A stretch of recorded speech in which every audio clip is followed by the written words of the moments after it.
What military lessons do I still use today to be successful in life and business?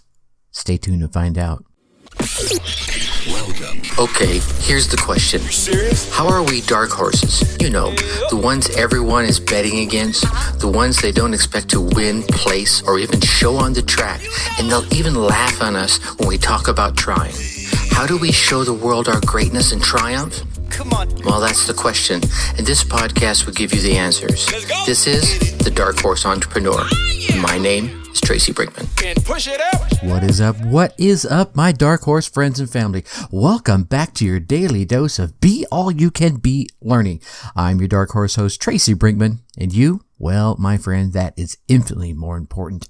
You are a driven entrepreneur or one in the making. Either way, you're here because you're ready to start, restart, kickstart, or just start leveling up with some great marketing, personal, or business tips and results in order to build that beautiful business of yours into the empire it absolutely deserves to be. That's why I'm here hitting you with yet another Daily Success episode coming to you straight from the Dark Horse HQ as we dive deep into success with actionable advice, tips and steps designed to help you level up your game because, as we already know, there are no shortcuts to success except for taking those little steps towards your goal every single day. And speaking of little steps, how about you take a little step from me? I'm going to assume, because you're still listening to the Dark Horse Entrepreneur, that you're getting value from these podcasts. So if you could take the little step and go on down there and hit that subscribe button. Yep. And then go ahead and leave us a 5-star rating. Type us in some kind words for the reviews. I would definitely appreciate it. You see, these subscribes, ratings, and reviews, they tell the podcast platforms that you are getting that value. And so they lift us up a little bit in the rankings so that we can reach more driven entrepreneurs just like yourself. So again, please take a moment, show the love, and help spread the word. Alrighty, a little military chat with you. And you know, here's the cool thing.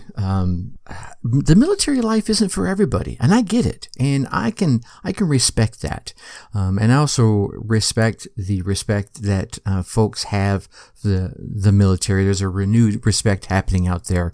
I've seen it ebb and flow. I've seen it gain momentum over the course of my lifetime, and certainly I have a high level of respect for all our men and women who serve our country and whatever countries they happen to serve in whatever capacity they serve in the military. My father was a 23-year veteran of the United States Army, served in Korea, served in Vietnam, and did me, his family, and our nation very proud.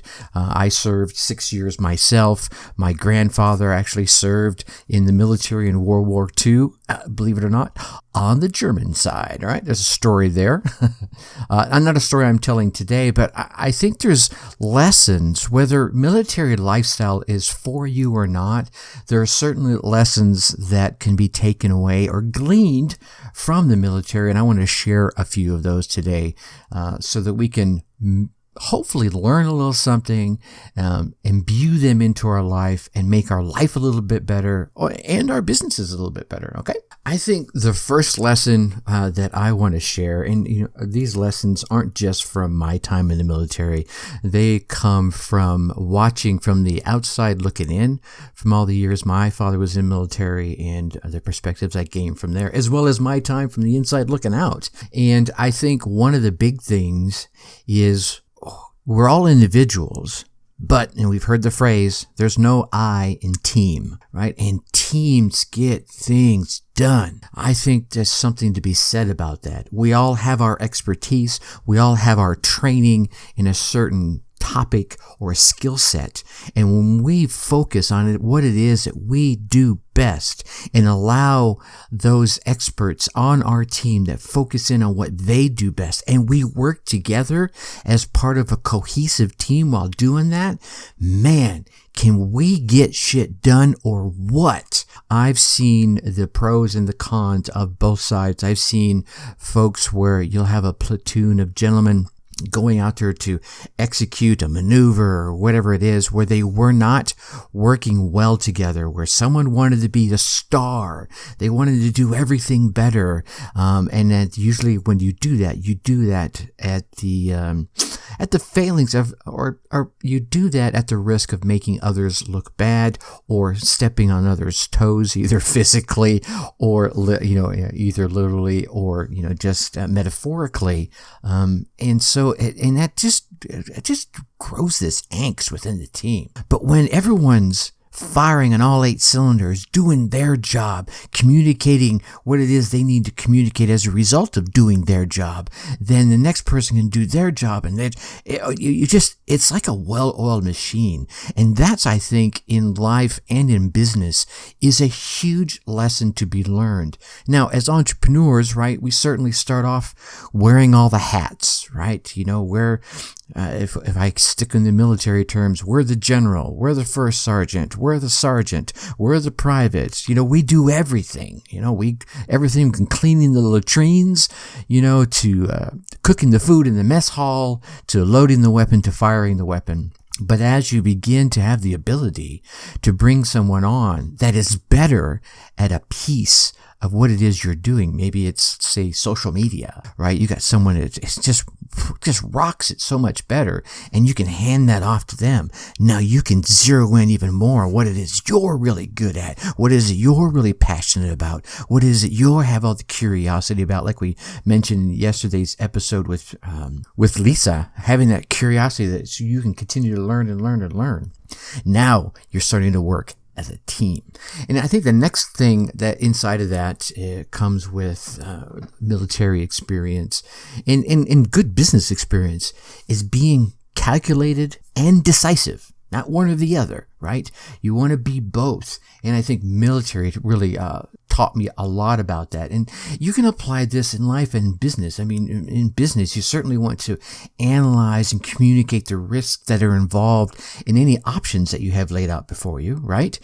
You want to make offers to clients that are moving into a new market, right? If you're going to invest large amount of money into some sort of project, right? You want to go through this analysis. You want to calculate the pros, the cons, the risks, the ups, the downs, and then make a decision. That's it. Make a decision. Here's all the information I have at my fingertips, I have access to right now.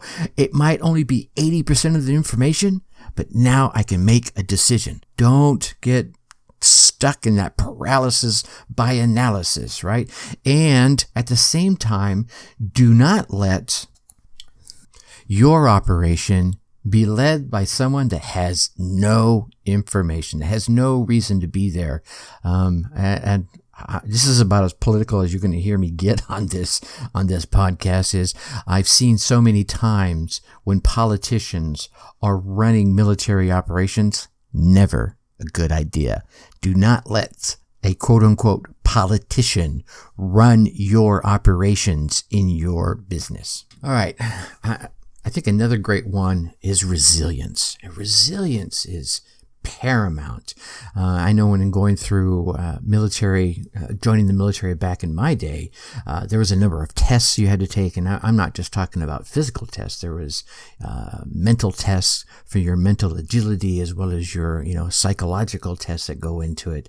Military personnel are vetted for their adaptability and their mental strength, and then when they're inside the military, if they're going to go into any specialized fields, let's say like spec ops or what have you, they're further pushed to their limits and tested by both, again, their mental adaptability and their psychological, we'll call them limits, because if you think about it, resilience and these skills of mental nimbleness in a military environment could make or break a mission, right? If someone starts spiraling out of control, and I don't even mean this in an extreme example, if someone begins to spiral down and just being depressed because, something simple like they're homesick, they could put the entire team at danger. I think if you flip this into a business side, right, you need to have a high level of resilience, or at least know your resilience tolerances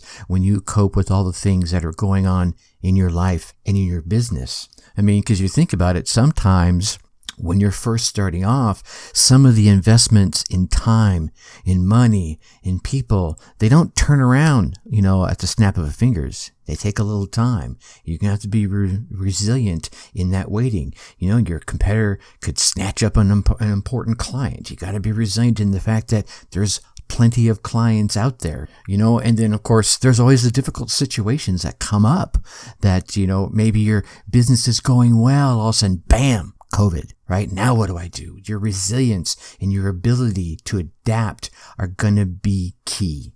And then, let's take that one step further. And it's not just your resilience. It's going to be resilience of those that you engage with, that you work with, that you work for, that you bring on and that work for you. Being able to, monitor their resilience and their morale will certainly have a huge impact on your business.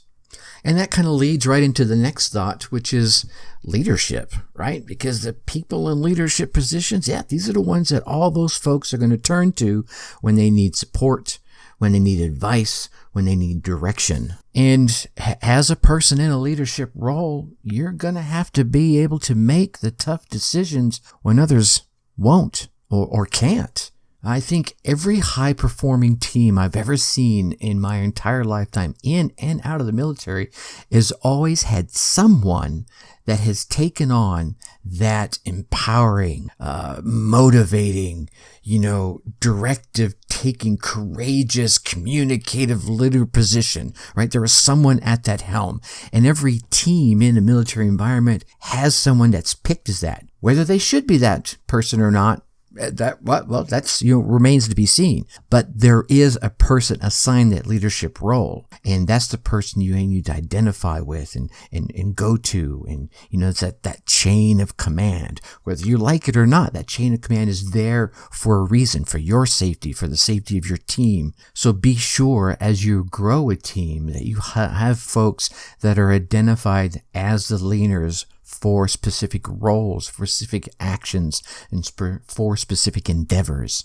Just because a person is in charge of marketing doesn't necessarily mean this new marketing project that they're in charge of that. There could be someone on their team that's identified as the leader of that particular project. Does that make sense? Okay. And I think one that almost goes without saying, but I'm going to say it anyway, is discipline. Again, I think the lack of discipline is at the risk of putting oneself or everyone on the team at risk. And I think at the same time, if you think about it, there are a number of entrepreneurs that are out there that don't have the discipline that is needed, and they're potentially putting their clients at risk as well. See, discipline means being professional always, even in those stressful, even frustrating situations, maintaining the integrity in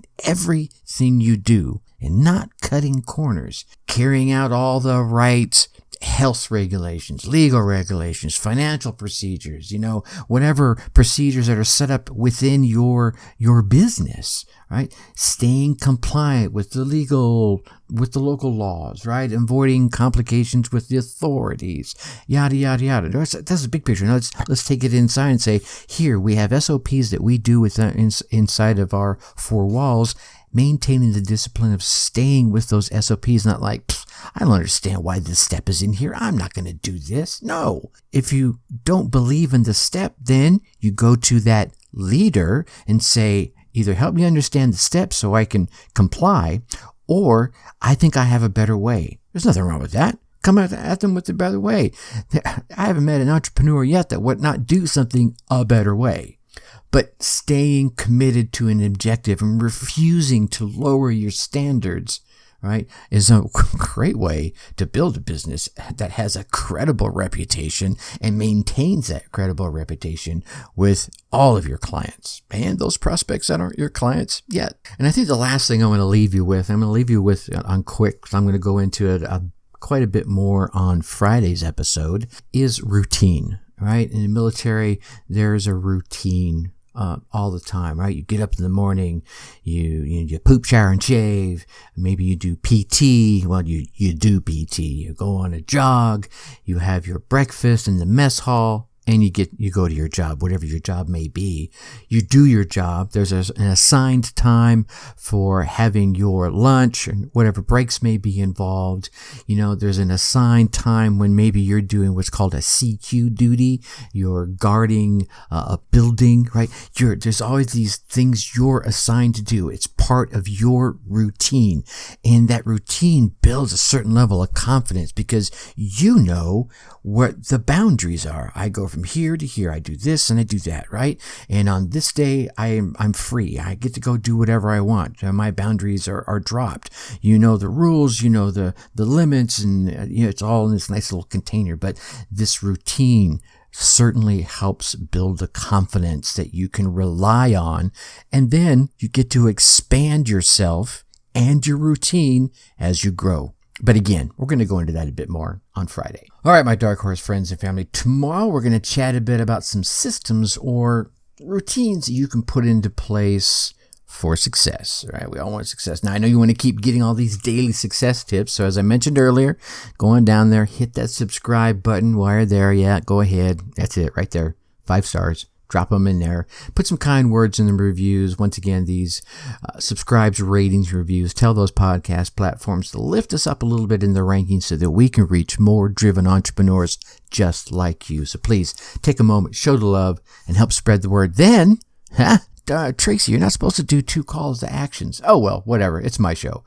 Come on over and join us in the Facebook group. Go to facebook.com, and in that search bar there, type Dark Horse Tribe in the search bar, and you should see us right there on the top. If for some reason you can't find us that way, you can go to your favorite web browser. Type darkhorseschooling.com /Dark Horse Tribe, all one word. Heck, let's make this even simpler. Right down there in the show notes, you should see the link. Just go ahead and click it. That'll take you straight there. I look forward to meeting you in the group. All right, you get out there. You run your race. You get your results. And guess what? Come on into the Facebook group and tell me about them. I want to celebrate them with you. Until tomorrow, think successfully and take action.